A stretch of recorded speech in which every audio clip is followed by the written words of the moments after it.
welcome to Good Grief, the podcast dedicated to demystifying and destigmatizing grief, compassion, and humor. I'm Nikki. I'm an end-of-life doula and a grief coach in Columbus, Ohio. And today I have another amazing guest episode. I invited on my good friend and music therapist, Kari, to talk all about music therapy, grief, dying, all of that. We kind of got going a bit, so this is a bit of a longer episode, but we're both those people that get so passionate about what we do that we just can't shut up about it. So I hope you enjoy this episode. And please don't forget to check me out on Patreon. It's patreon.com/Nikki the Death Doula. I would really appreciate your help in helping me to provide pro bono work to those who cannot afford my services and to do community outreach projects when I can. All right, without further ado, I'm going to stop talking so you can get on to today's episode of me talking with my good friend Kari about music and grief. Okay, everybody, thank you so much for tuning in this week. I have another awesome guest. I'm so excited to finally have on my dear friend Kari. Hi, Kari. Hello. I'm going to let you introduce yourself here and tell us a little bit about who you are and why I invited you on my show.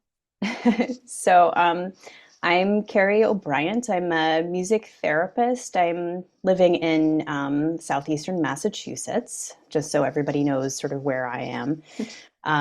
So I said the word music or the phrase music therapist, and generally when I say what I do for a living, I get a couple of different responses. Sometimes it's cool, and sometimes it's what? Hey, I'm used to that. I get that too.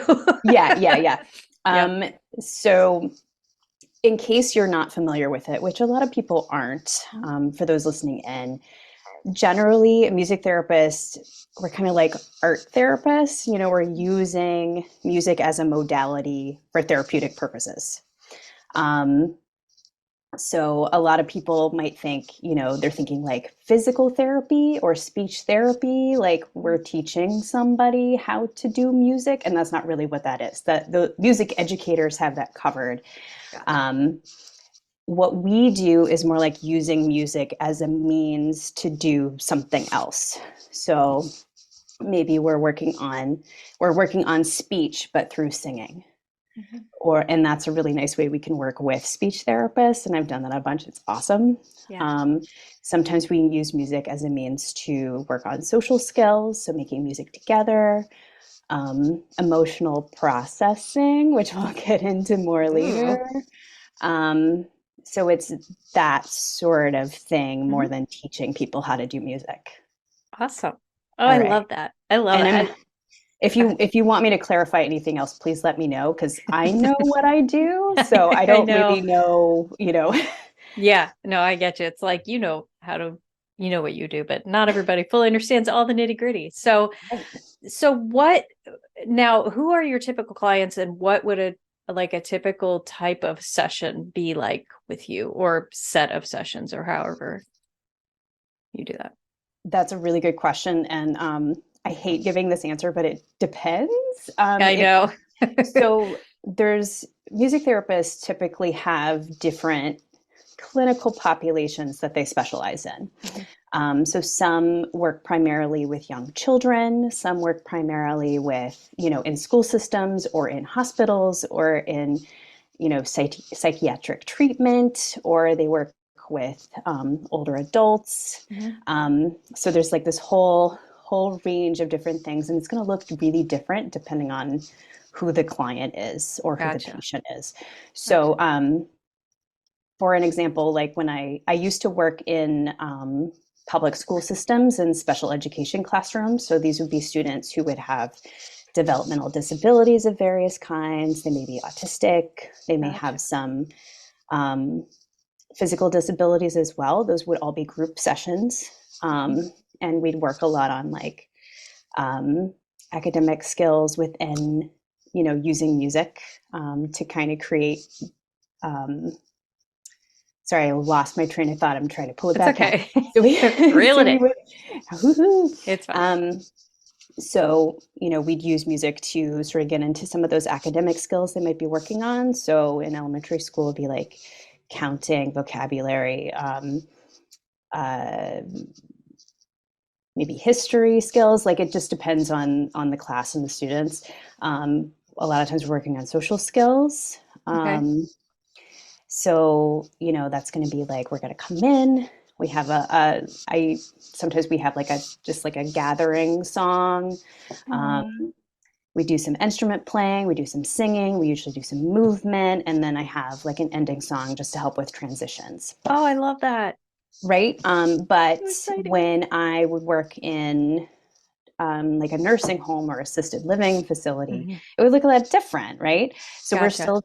we're still doing singing and instrument play and some movement, but rather than, jumping up and down, because I've got a bunch of kindergartners, Mm-hmm. we're doing maybe like seated movement to music, or we're Gotcha. doing, you know, stuff to work on hand strength and flexibility. So maybe we're shaking some maracas. Mm-hmm. Maybe I did a hand chime choir in an assisted living Oh, facility for a fun. while, which is really fun. Um, Oh, and we're also working on the social interaction, because a lot of gotcha. folks who are in nursing homes and assisted living, they Mhm. can become really socially isolated, as you know. Yes. So, Yes.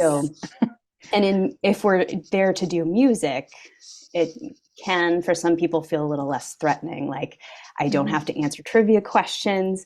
I don't have to talk to anybody, Yeah. but we're still all together sharing music in a space together, and singing. Hmm. I'm sure we'll talk more about this later, but Yeah. um, one of the sort of special things about music is that it activates a bunch of different parts of the brain. Yes.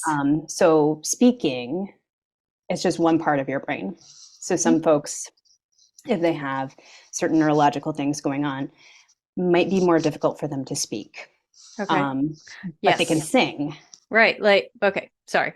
Oh, no, no, go for it. So, what are like, would ALS be part of this, or although I guess maybe I don't know. You answer. Yeah, so neurodegenerative conditions like ALS, Mhm. Alzheimer's and dementia, um, traumatic brain injury, Parkinson's. Sometimes those folks have issues speaking. Yes. Um, and so singing can be used to sort of access that communication piece that they may have lost during the brain injury or Mhm. progression of their disease. Mm. Um, and there's actually a story. This is kind of old now, but just to relate it to listeners who may remember, Senator Gabby Giffords Mhm. had the traumatic brain injury back. Yeah. It was at least 10 years ago. I, just content warning if you're looking this up. She was Yeah. injured pretty seriously. She had Hmm. a head injury. I remember this. Um, Yeah. Yeah, and she was in rehab for a long time. And one of the professionals she worked with was a music therapist, and she was able to regain her speaking through Hmm. singing initially. And you can actually find video Wow. clips of her struggling to speak, but if they started singing a song, Hmm. it was easier for her. So they used that. And then she's also a French horn player. And Oh, so she wow. was able to, like, she still remembered how to play the French horn. Hmm. It was just re-strengthening, Yeah. her face muscles to be able to do it. But so it's just another avenue to Hmm. get there, Oh, if I that love makes that. sense. Yeah, that Yeah. makes perfect sense. I love, and like, this is where our clients kind of cross paths, because I work with people who have Alzheimer's. I haven't had an ALS patient yet. Um, Although I just went to a continuing education on ALS. I went to one on dementia a while back too. And ALS is obviously on the rise. I don't know if you knew this, is on the rise, but there's Mhm. an interesting pocket of, now again, research, like we still don't fully understand what causes it, but there's a pocket of population in southeastern Ohio that's, yeah, it's like one Interesting. area. I know, one geographic area that is like, this has nothing to do with anything, but I just felt like sharing No, this go for it. because I just learned this and I was so baffled. And they're starting to question all they know on research, because is this now environmental? And is there something in Yeah. that area that's causing all these people to suddenly be developing ALS? It's Wow. they're like, this is new. Like they just realized this one section has like a sizable group of people with it. So Oh, that's fascinating. I know, I'm really curious to see where this goes and if that can pinpoint something so that we can start working towards a cure for this, because holy crap. Yeah, it's ALS is It's awful. awful. It is awful. And I appreciate you saying, "Oh, this made me think of this," Yeah. because I go on tangents as well, and I am happy to just like go down that rabbit hole with you. Okay. Yeah, that is Who knows where fascinating. we'll end up? Right? Anyway. But it is fascinating to think that there might also be a geographical or environmental Yeah. thing that is causing problems, because we've seen that in other areas. Like we have to think about health not just as like X equals Y, Yeah. but as like a whole holistically, which I Yeah. know I'm preaching to the choir. True. But not all my listeners might know that. So Yeah. So I think I answered your question, but I'm really not sure because as I mentioned, we've gone away. I don't even remember what my we've original gone question away. was. That's okay. So who let me think of where I was Oh, going you were with this. asking me about what a typical session looks like. Yes. Thank you. Okay. All right. So I mentioned working in schools. I mentioned a little bit about assisted living. There are music therapists that specialize working with folks who are in therapy just for personal growth reasons. So Okay. they're not, so it's like somebody like us going to talk therapy, right? Okay. So it's not somebody who has, maybe it could be somebody who has anxiety or depression, but it's not somebody who has like a developmental disability diagnosis or Okay. neurological issue or things like that. It's like, I don't feel good. I need to see a therapist, or I want to process some stuff. And for some people, talk therapy is hard. Myself included. Yeah, I really struggle with talk therapy. Yeah, or talk therapy isn't enough. So there are some people who might go to talk therapy and also go to music therapy or art therapy, because there are also art therapists out there and Yes, dance there therapists. are. I know a Yeah, couple. So I'm giving a shout out to my other creative arts therapies yay. people. So they might just want to go at it from another angle, Okay. because there are some things that's really hard to express in words. And so musically, somebody might be able to sing out their feelings or what they need to process, or they may be able to look at lyrics of a song and identify with them, or something like that, and go through this process with a music therapist who, by the way, I didn't go into our training, but we're trained in a lot of therapy things. Most music therapists aren't also psychotherapists or social workers. Some of us are dual diagnosed, that was the wrong word, Dually trained. dually trained. Thank you. Goodness gracious. It's Friday. We're recording this on a Friday, everybody. We're both brain dead. We're cooked. But we do get a background in human psychology and and science and brain development and all of these things. So we can hold that therapeutic space. That's a phrase we like to use, which basically, because you do this with your clients, is we create a safe space for you to express what you need to express and explore what you need to explore. I love that. Yeah. And for some people, it's just easier to come out through music. Maybe words are hard for a variety of reasons. Could be, just verbally, things are hard. Maybe they don't, maybe they're a non-speaking person, in which way speech, or not speech therapy, but talk therapy wouldn't be effective, or, likely wouldn't be effective for them. So, I'm rambling a little bit, but anyway, okay. So it's another avenue to sort of get at those things. It might be through instrument play or singing. A lot of these music therapists who work with folks like this use a lot of improvisation in their work. Mm-hmm. So they might be doing some songwriting together. It might be, we're going to Wow. improvise a song that has absolutely no actual words in it. It's Yeah. just going to be voice, or it's just going to be instruments. So it really just a lot of, I said it depends before on what it Mm-hmm. looks like depending on Well, the client. it's But true. I Yeah. try to give an idea of why I give that answer is because it truly does depend. Um, there is, for those familiar with theater and comedy, and the actor Titus Burgess, who I adore. He Mm-hmm. actually several years ago, I think this was the before times, the pre-COVID times, The before, I love that. the before, It's true. put something out on, I don't know, Instagram or something Mm. about going to see his music therapist. And my Wow. field went bananas. Oh, I can only imagine. But he, if this video still exists somewhere and I can find it, Mm-hmm. I'll send it to you so you can link it. But he was Please just talking do. about this is what we do. And for listeners who know who Titus Burgess is, he's got this fabulous voice. Mm-hmm. He's in the Mm-hmm. minority for music therapy clients, though. Most people who come in for music therapy are not professional musicians. Mm-hmm. So I want to take that barrier away. Some people worry, like, oh, I don't know how to play an instrument. I can't carry a tune in a bucket. This isn't going to work for me. And that is not true. You don't have to know Oh, how to do yeah. any of that. That's my job. Yay. Um, so that's part of the creating the safe space. So most of the clients that I work with don't really, they're not trained Yeah. musicians. They That's good to hear. just,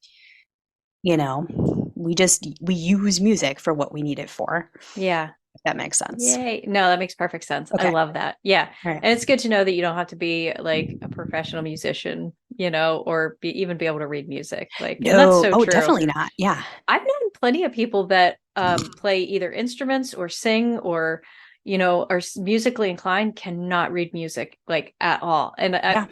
I love that. Like that baffles me a little, but I love that. Like, and I can read music, but I'm just not very good at it. I'll fully admit I'm not great at it. Anyway, so how can you use music to approach grief? Oh, big question. I know. And a good one. So, so for most of us, we have we have specific music that we associate with different things. Mm-hmm. So music that we associate with, our childhood, our adolescence. If those of us who are married, we probably have a relationship with songs that were used in our wedding. Mm-hmm. Um, all that sort of thing. There are I'm just going to throw in a random trivia tidbit here. There's a small percentage of the population that have what's called amusia, which means that they don't, their brains don't process music the way that the rest of us do. So they just hear, my understanding is they just hear like a bunch of sounds that don't make sense together, Huh. I which is, did not know that. it's fascinating. That I got that term from Oliver Sacks, who was a neuroscientist, fantastic. Unfortunately, passed away a few years ago. But if you're super interested in brain stuff, check him out. Okay. He's done a bunch of writings. He's the one who wrote "The Man Who Mistook His Wife for a Hat," and a couple of his books were turned into movies. So yeah, he's fascinating, and he also for a long time had a partnership with a music therapist at the hospital where he worked in New York. So a lot of our research, I say "our" for my field, a lot of our research in neuroscience actually also used his work, which is really Wow. cool and That is nerdy. awesome. Yeah. And if you're a nerd like me, go check it out. Yay, nerds. We're Yay, all nerds. Okay, what was the question? I was how can we use music therapy for grief? Yes. Okay. So I was talking about amusia. Okay. So for people who don't process music in the brain the way most of us do, this is not going to apply, obviously. Right. But most of us have a strong reaction to some music somewhere. And I know there are songs that I associate a lot with people that I love in my life. So I have music that make me think of my mom, and I have music that makes me think of my dad, Mm-hmm. and I have music that makes me think of my husband and my son, and all of these lovely people. Mm-hmm. Um, so when you lose someone who's close to you, and I know you've mentioned this before, Nikki, Mm-hmm. there's all these things that then become sacred. It's like sacred, but also Mm-hmm. complicated, like pictures of them, Yeah. seeing their handwriting on like an old recipe card or a letter, a piece of clothing. Um, but music can also do that too. Even if you don't have a recording of them singing it or playing or whatever, just a song that you associate with them can be very powerful and can help Mm-hmm. to hold their memory for you. Yeah. This can be complicated because if it was if it was a traumatic loss, or you're kind of stuck, in your Mm-hmm. grief, it can be hard to listen to that music. Yeah. Um, and it could be a problem because there are so many places we go in life, depending on what the song is. Mm-hmm. Stores play music all the time. Yep. Like you could be at the grocery store and hear, Don't Stop Believin' or something like that. And that reminds you of your great aunt, and Mm-hmm. and you can't take it. Yeah. I have 100% been triggered in a store before by a song coming on that's just Yeah. like, and I dissociate for a second, and it takes me a second to snap back, and yeah. Ugh. Yeah. Yeah. Yeah. That can be really hard. And excuse me, I've got a little bit of Cough it up. It's fine. a lovely seasonal change cough. But I want to mention that because, um, as you like to say on your podcast, it's not, you're not weird. You're not Mhm. wrong if this happens to you. This happens to a lot of people where they Yeah. hear a song and it will activate them in some way. Maybe they dissociate, like you mentioned, or Mhm. maybe it'll make you really angry or really Mhm. sad, Yeah. or maybe you'll laugh inappropriately, or any of those things. Like that's, Mhm. I just want to emphasize that that could be normal, Yeah. you know, and just to pay attention to, if you notice anything like that happening to you. Mhm. Like if you notice in your body, like I feel really tense, I feel really angry, well, maybe listen to the sounds that are happening. Like, Interesting. is there a song playing? Is there something like that that maybe Mhm. is making you think of that person? Um, and then try your best to sit with that and try and figure out, you know, Mhm. if that's what it is. Yeah. Um, I will say, I do recommend, if you're interested in music therapy, to find someone to talk to. You could just, email one or call one up and say, "Hey, I just want to talk to you about what you do. Like, what is this?" You're welcome to do that. Mhm. As an aside, a lot of services in my field are not reimbursable through insurance, so it Yeah. makes it really hard. Yeah, you too, Nikki. Same here. It Yep. makes it really hard to access those services, and so I Yeah. just want to acknowledge that's really hard. So if you can't do that, Mhm. just on your own, you know, try to process that, or talk to somebody you trust. So maybe it would be Mhm. a talk therapist. You Yeah. say, "I notice that my body is doing this, or my Mhm. brain is doing this when I hear this music." Mhm. And they may be able to do something with you, to help to sort of regulate those responses you're getting. But it could also be an opening to, like, "Oh, I'm feeling really sad. Maybe I do need to go sit and cry. Like maybe Yeah. after I leave the store, I'll go sit in my car and cry for 5 Mhm. minutes." Yes. Um, I would say, if you're having a hard time with your grieving, like say you're you're having a hard time sort of facing it, Mhm. a lot of us do, that may be an opportunity to pull out some of that music. Yeah. If you're worried about it, I would do it with someone, like have Mhm. someone with you, ideally a music therapist, but as I mentioned before, might Mhm. not be possible. Um, I want everybody to be safe. Safety is the Yeah. most important thing. So if you're not ready to do it, don't do Mhm. it. Yep. But you may want to, sit in your home Mm-hmm. in a safe place, like have something comfy with you and just listen to that music and see if you can let some of those feelings out. Yeah. Um, you can also sort of do your own exploration of, if you're working through some grief, you can try and find some songs to help Mm-hmm. you process your grief. Like, we use music for this all the time unintentionally. I think a lot of us do, especially when we Yeah. were adolescents. Yeah. You Yeah. find, you're like, I feel so sad. Yeah. You get that emo song You get playing, and you're that just emo like, song they playing, get it. They understand me. and you scream Yeah. it while you're driving in your car, and it's cathartic, and Mm-hmm. just it's stabilizing. And you may want to use music for something like that too.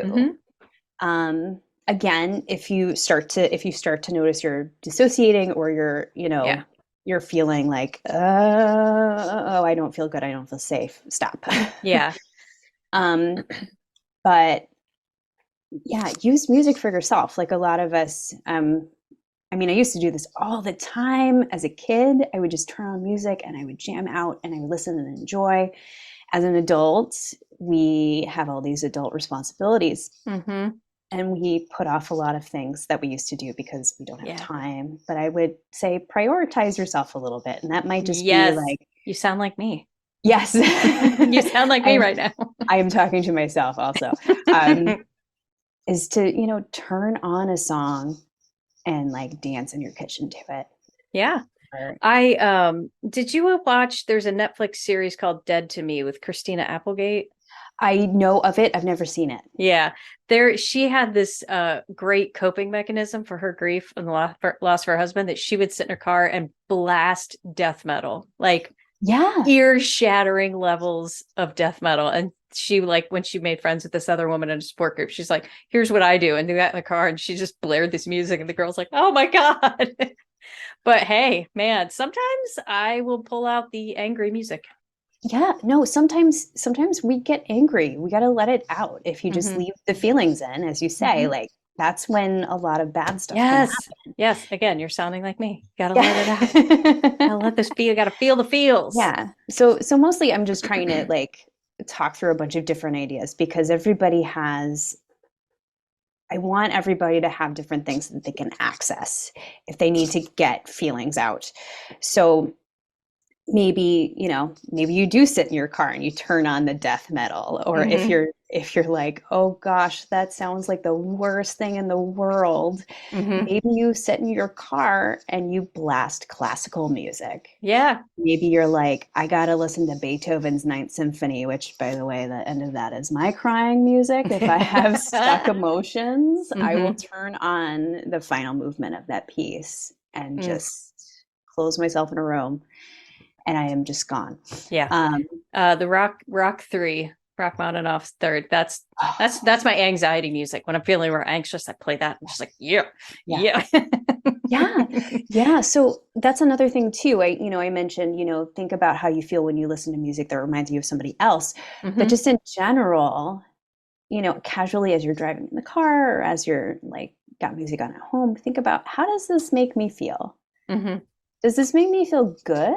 Does this make me feel anxious? Does this make Yeah. me feel, um, because not everybody, like, because of my training, like, I'm Yeah. trained to think about that, but not all of us Right.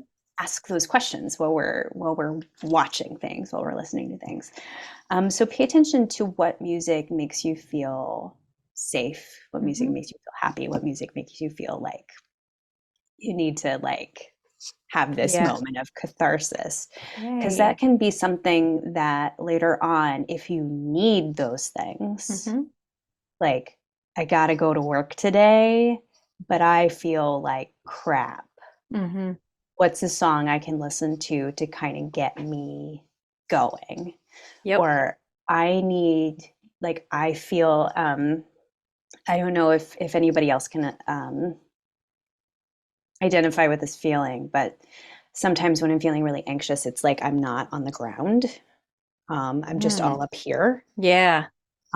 So having something I can listen to or something that I can do that is grounding, which is just a word that therapists use to say I like, use it too. Yeah. yeah, yeah, Mhm. like, okay, I am real, I am in my body. I am, so breathing exercises are one way to do that.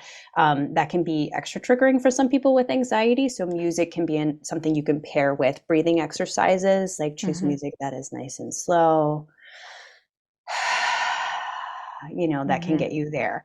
Yeah. And again, it's hard for me to recommend specific songs because talking to an unknown, listener, Yeah. as you do all the time. Yeah, and Um, everybody's taste in music is a little bit different. So, yes, yeah. So something that could be grounding for me could be anxiety provoking for someone else, which is part of the reason why I keep saying it depends.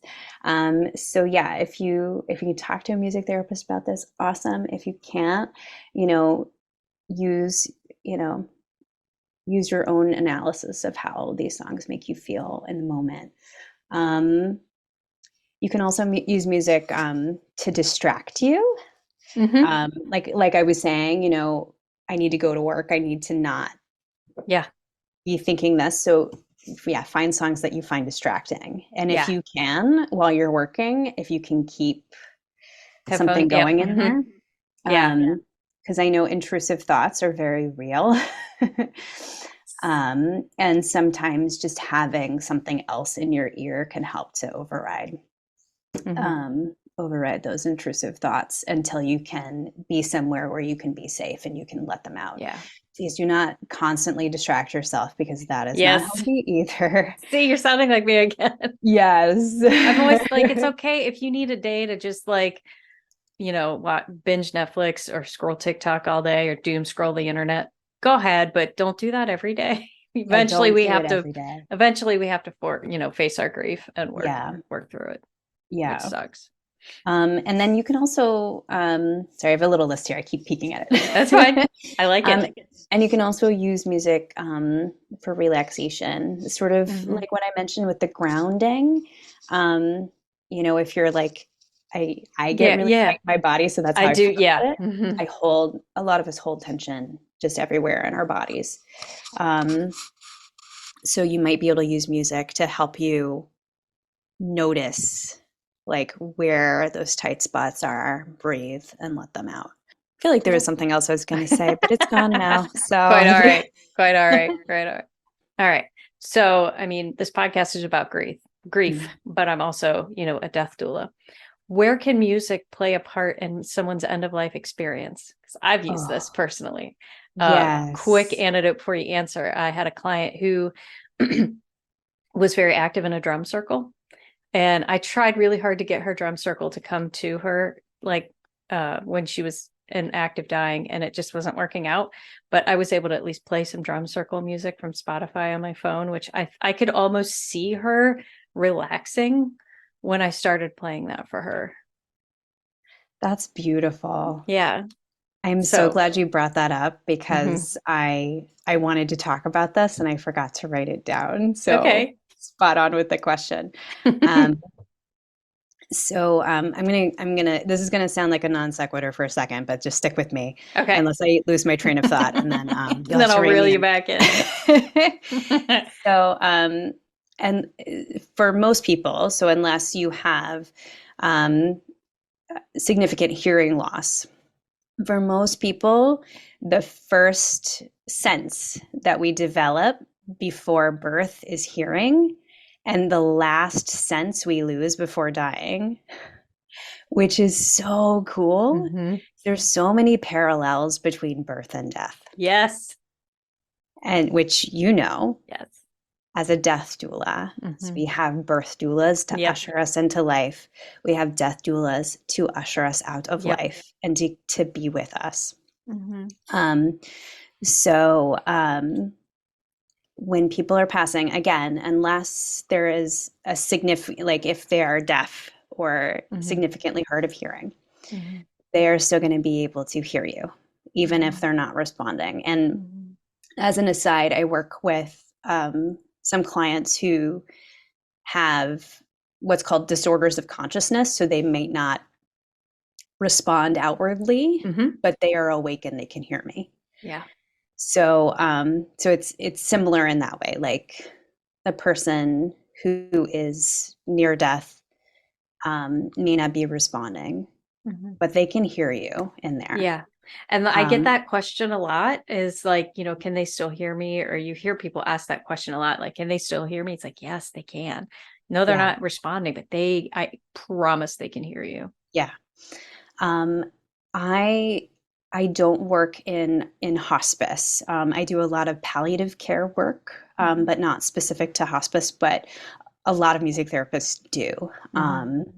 and a lot of them are called to bedside when it looks like death is imminent because I I love see that so Nikki. much. It's Nikki just, put her hand to her I heart for know. those who can't see her. I love that. It's beautiful, and one thing that a music therapist can do, obviously, they can play music, they can sing, Mm-hmm. um, but they can help to guide if there's anybody else in the room.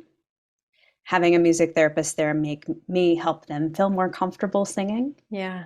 It's going to be even more comforting for the person passing to hear their loved ones. Oh. You know, Mm-hmm. they if they hear a familiar voice, Mm-hmm. like think of how like that just sounds so comforting to me to have someone Mm-hmm. I love singing to me. Yeah. Um, so a lot of music therapists who will be at bedside for at imminent passing, they will, they have knowledge, like they're already Mm-hmm. that person is already a patient of that Yeah. therapist Yeah. typically. And so they know, what sorts of music Mm-hmm. the patient really enjoys. And so they will play their Mm-hmm. favorite music for them. For some therapists who've been working with those clients for a while, they may have, like, the patient may have selected, like, I want these songs played Uh-huh. for me. If the music therapist can't be there, you can play recordings of those songs. That's Yeah. okay. Yeah. Um, That's and one question I ask my clients as a death doula. Like, when you're no longer responsive, do you want music playing? And if so, like, what do you like? yeah, I love that. yeah. So having those conversations while the patient's still able to, Mm-hmm. like, do you want to listen to music Mm-hmm. as you're going? Mm-hmm. What do you want to listen to? Um, and for family members, it may be really hard for you to, like, Mm-hmm.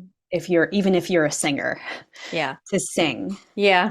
Um, so having recordings of those could be really helpful. Mm-hmm. Um, that's also something, if you are a musician or a singer, you could pre-record those Mm-hmm. and play, your own voice. Some music therapists, if they're working with a patient at end of life, they may um, do like a songwriting project with them. Mm. Yeah. And that's a legacy. We call it legacy work. I So do the that too. patient, Yeah. yeah, Mm-hmm. there's all kinds of legacy work. It's beautiful.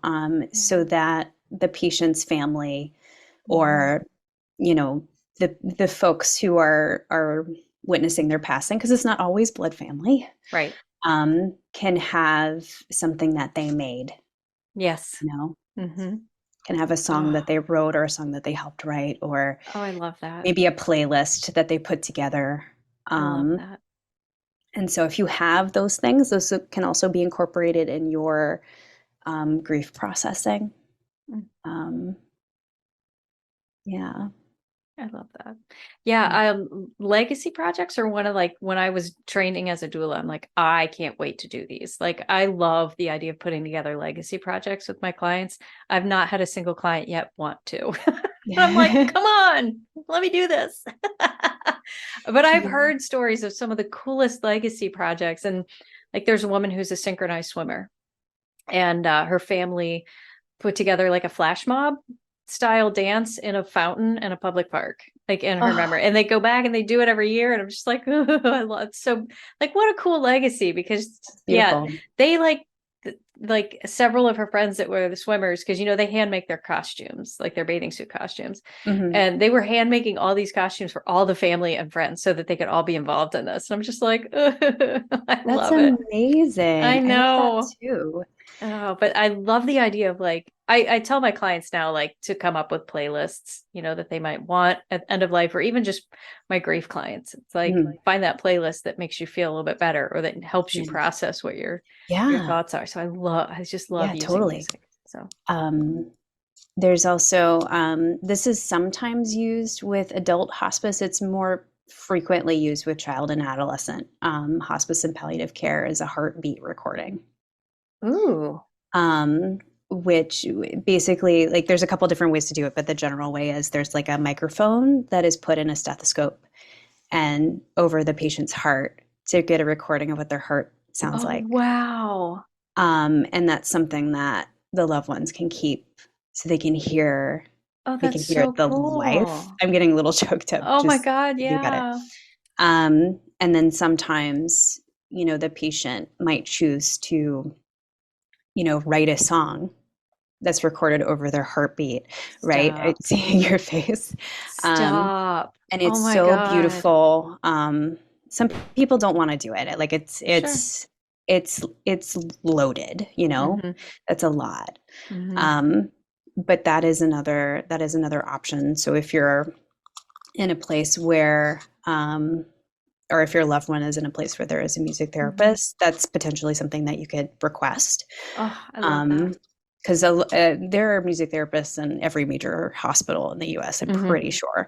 I Um, know I've seen one on the registry at the hospice I volunteer at. So I know they have one they bring in yeah. sometimes. So, But yeah, if you want to hear more about the heartbeat recordings, especially with pediatric patients, so pediatric meaning children and adolescents. hmm. Brian Shrek, I know it sounds like the ogre from the movies. It's not spelled the same. Okay. I believe it's spelled Schreck. Okay. But if you look up Brian Shrek heartbeat recordings, Okay. you'll be able to find some videos I'm where gonna he look that up explains. as soon as Yeah, we're done. yeah, he's a music therapist, and has kind of like been the person who sort of created the big technique that we use. But Hmm. yeah, if you want to see and hear more about that, he can say it much better than I can. Okay. Good to know. I will Yes. definitely look that up. All right. So we're getting close to the end of our episode. Before we get to the death duck, Oh, yeah, oh yeah, we're gonna do that. Um, is there anything else you had that you wanted to mention or anything else you want to share? um, there probably is. Like I could talk about this all day. Tell me about it. Um, That's why I have a podcast. You just need to make a podcast and you can't talk about it all day. Literally, um, that's why I started a podcast because I talk about grief all the time. well, I guess I will say that if any of your listeners have any questions, they can send to you, and feel free to send them on to me, and I can answer those questions as best as I Yeah, can. absolutely. I welcome questions because, like I said before, I understand this stuff because I do it. Yes.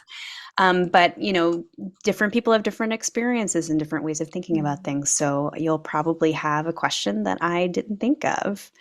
Um, so yeah, please, I'm going to volunteer Nikki to take your questions. I will happily do that, and I will gladly pass them on to Kari. So um, yeah. So yeah, I can't think of anything else that I that if you I. do, we'll just have to record a whole second episode. Okay. All Kari right. part two. Um, but I did know that Nikki you wanted to ask me about Oh, your my son. And child. Yeah. yes, I may have told this story on this podcast before, but I want you to tell this story or talk about your beautiful son and his thoughts on his grandmother's passing. So my son is now 5 years old. And when he was about 16 months old, it was March of 2020. As we all remember, it was a very traumatic time. Yes. Yes. About 1 week before the United States shut down due to COVID, my mother-in-law passed away from complications from ALS. So we're bringing Mhm. it full circle to talk about Yep. ALS Yep. again. Um, and he was so young. He doesn't really remember seeing her in the hospital. He doesn't remember seeing her deteriorate really rapidly. Hmm. which I'm thankful for. Like what he remembers of her, like are from pictures and stories we tell. But he talks about her a lot. And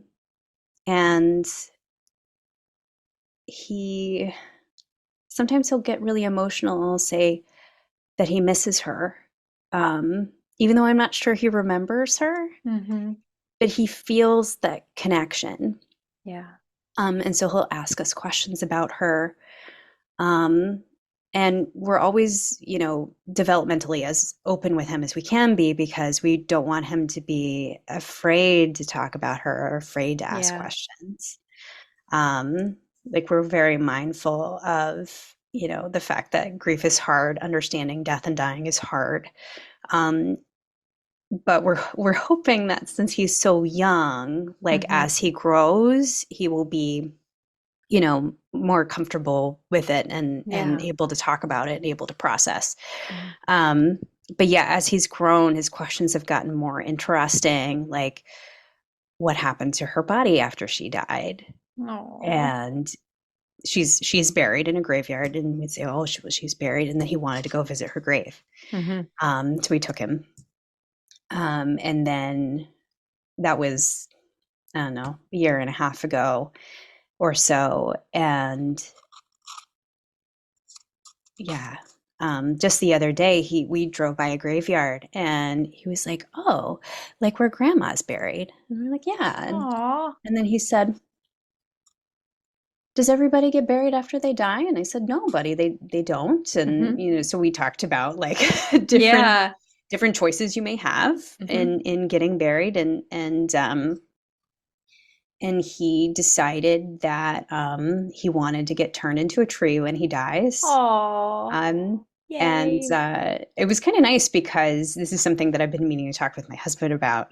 Anyway, we're like, you know what, we should. Have you filled out your advance directives yet? Yeah, I know. Everyone, this is your reminder.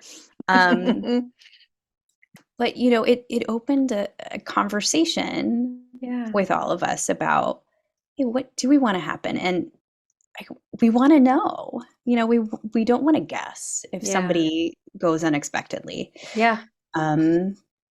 And so, I mean, I hope my son has a very long life, but if something does happen to him, I know this one thing about him, and I know that I can honor him by doing this. But yeah, he's Nikki, you may be able to remember better than I have some of the conversations that he's started with us over the years about my mother-in-law. But yeah, he continually the one that questions. sticks out of my brain that I swear I remember you telling me was he wanted to pick out a book to read to her or something, and you were like, well, she's gone, she's dead, and he was like, well, for when she's not dead anymore, or he said something of that nature. Yes. Yeah. So it's just, and that was a few years ago. So it's interesting the way like his understanding has evolved. Like he's starting to understand like, oh, when somebody dies, they don't come back. But it's still so sweet. Like when she's not dead anymore, I'm going to read her this book. And that was his way of like showing his love. He loves books. Like that's one of his favorite things in the entire world. So him wanting to read something to her is a massive display of love. I love that. So yeah, no, he's a big sweetheart. He really is. I always like caution people because I get people that ask me how to talk to their kids about death and dying. And I'm like, up to a certain age, they're just not going to understand it. And you just have to, explain as best you can, but they're not really going to grasp it until they get to a certain age or a certain development level. And then they can, but always just be honest, have that conversation, don't, the thing I hate the most is when somebody say, well, they went to sleep. Like, no, oh my God, do not say that. Your child will never sleep again. That's trauma. No one ever say grandma went to sleep and she's not waking up. I was like, because you'll never sleep either because your child will not let you. Well, even with saying like someone got sick and they died, like that's tricky too. And that's something we kept in mind with this situation. Because she did get sick. From ALS, but we were very specific where like she was sick with a disease And, Yeah. some people get it. Nobody in our house has it, Right. So yeah, you have to use precise language. Like Yeah. don't use metaphor. Yeah. It's the one thing I would say is Um, just be direct. Don't use yeah, metaphors. because And children are what's the word I'm looking for? they take things, they're a little more Concrete. literal. Yeah. Yeah, be concrete and be as literal as you can. Also, when we talk to him and he asks these questions, some of them are very deep, but he just has like one question. He doesn't want to go further. Yeah. So as you may have noticed through this recording, I'll just keep talking when I get excited about something. Yeah. Me too. And I think that's normal. so I think one thing you can do is if a child asks you a question, say, answer the specific question they asked. Like, what happens to our bodies after we die? And say, oh, here are some options. And then see if they have a follow-up question. Yeah. Because they might not immediately. The follow-up question may come like a year later. Yeah. Yeah. All right. You ready for the death deck? I think so. The deck is huge. Like, look at, there's so many cards. Wow. Yeah. That's why I have to just grab like half and shuffle it because I will make a mess. I spill them all over the floor constantly. So, all right. So everybody knows I'm just picking one at random. I'm going to pick a bad one. I know it. Okay. Actually, this one's nice. The multiple choice. I would like to be buried or cremated with A, nothing, B, some photos or maybe a special item or two, or C, I'm going out like King Tut and taking everything with me. So you answer and then I'll answer. I think nothing. Today, at this very moment, I'm going to say nothing. Okay. Fair enough. Yeah. You? So I've since changed things. I would like to be composted instead of cremated. But when I still was thinking cremation, I told my husband to put all my journals in with me because nobody needs to read those. I would like those to burn. So now I'm going to say nothing because I would like to be composted, and you can't really have anything with you unless it's organic material that will break down into soil. So yeah, that's true. I think that's why I said nothing too, is because I kind of want to be turned into a tree also. I know. I take that back. I did say, if it's possible, I would like to have my cat Una's ashes with me. Oh, yeah. Well, and that was one thing Brendan always said, my husband, like he would love to have us both cremated and have our ashes like mixed together. So yeah, I don't know how we'll work this out. We'll have to have that conversation, I guess, because I would really prefer to be composted, assuming it's legal somewhere nearby by the time I die. Because right now they'd have to ship me to like Washington, and that's going to cost a lot. Expensive. Yeah, Nikki's very expensive funeral. Anyway.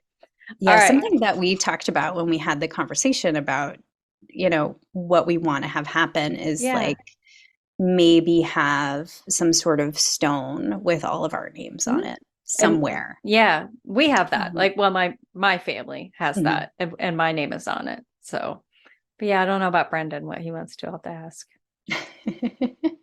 Decisions. Oh yeah, for sure. All right. Well, Kari, it's been a pleasure. Yeah, thank you so much, Nikki, for having me on and asking me questions and let me just talk and talk and talk. Thank you. I love what you do, and I love how we can apply this to so many different things. So I wanted to share this with my listeners. Well, I love what you do too, and I'm happy to support it. Thank you. All right. Thank you so much. Thank you. All right, another huge thank you to Kari for coming on and talking all about what she does as a music therapist, and what a beautiful service. Thank you so much for what you do. I appreciate it, and I appreciated you talking with us about it. Once again, I'm just going to say one more time, patreon.com/NikkiTheDeathDoula. Okay, you can also find me on my website, NikkiTheDeathDoula.com, and my socials are all Nikki the Death Doula. I linked in the description a really cool YouTube video where we talked about Brian Schreck, who makes music out of heartbeats. So I put a link to that in the description, so check that out. It was really neat. All right. Thanks again so much for tuning in. Have a wonderful week. And remember, as always, your grief is yours. Feelings are valid. Grief doesn't always have to suck.